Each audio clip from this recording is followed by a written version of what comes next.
মাজুলীৰ ফেৰী দুৰ্ঘটনাৰ ৩ বছৰ আৰু সেই দুৰ্ঘটনাৰ পিছত এই তৃতীয় বছৰটোত ভকত বৈষ্ণৱে নাম কীৰ্তন কৰিছে আজিৰ দিনটোত।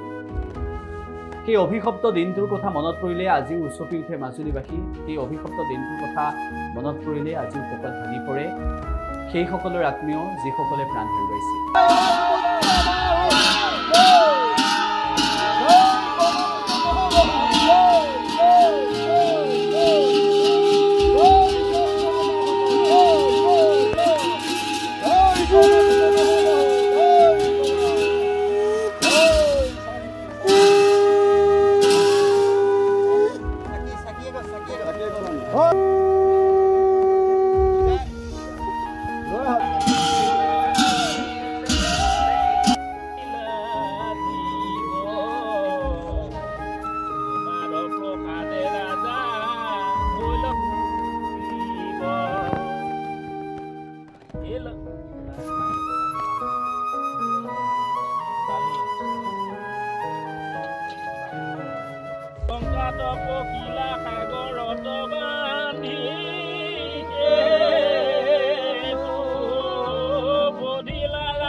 ইয়াতে নাও দি শ্বহীদ হৈছিলে। আমি কিছুদিনৰ পাছত আমাক সপোন দেখুৱাইছিলে, বুজিলে।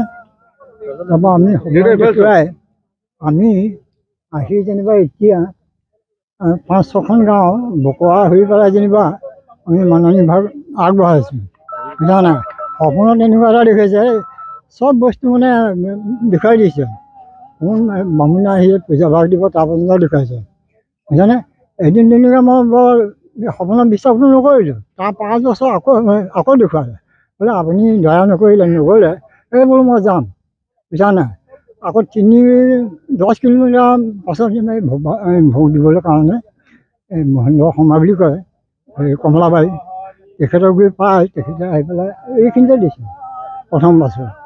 তাৰপৰা দ্বিতীয় মাজৰ বছৰ ইয়াত দিলোঁ, তাৰপৰা আজি ইয়াত দিলোঁ। 3 বছৰ হৈ গ'ল, বুজানে। তেখেতে অন্তু নহয়, যেতিয়া ব্ৰহ্মপুত্ৰ বাবা আমি আশীৰ্বাদ বিচাৰিছোঁ, তেখেতে আমাৰ যদি সকলোৱে নিমাতী ঘাট, কমলাবাৰী ঘাট চলাচল যদি যাতায়াতটো অনুগ্ৰহ কৰে, আমি বৰ উপকৃত হ'ম বুলি ভাবি লৈছোঁ। সপোনত কোন আহিছে? সপোনত সেয়া জলনাৰায়ণ নহয়, বেলেগ এজনে গৈ পেলাই দেখুৱাইছিলে। আমি তেখেতে মানে এবাৰ নহয় দুবাৰকৈ দেখুৱাইছিলে। আজিৰ পৰা 3 বছৰৰ আগতে এই মহাবাহু ব্ৰহ্মপুত্ৰ নদীৰ ওপৰত এটি ভয়াৱহ দুৰ্ঘটনা হৈছিল, নৌকা দুৰ্ঘটনা।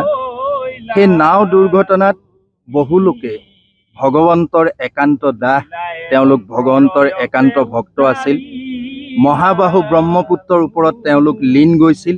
তেওঁলোকে প্ৰাণ হেৰুৱাব লগা হোৱাৰ সেই বিষয়টোত আমি সকলো কেৱল মাজুলীবাসী বুলিয়েই নহয়, সমগ্ৰ অসমবাসী মৰ্মাহত হৈছিল।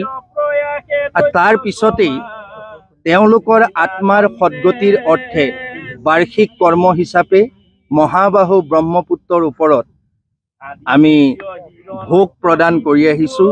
পূজা অৰ্চনা, নাম পাঠ সম্পূৰ্ণ আধ্যাত্মিক বৈদিক মাৰ্গেৰে সৈতে এই কৰ্মভাগী কৰা হয়।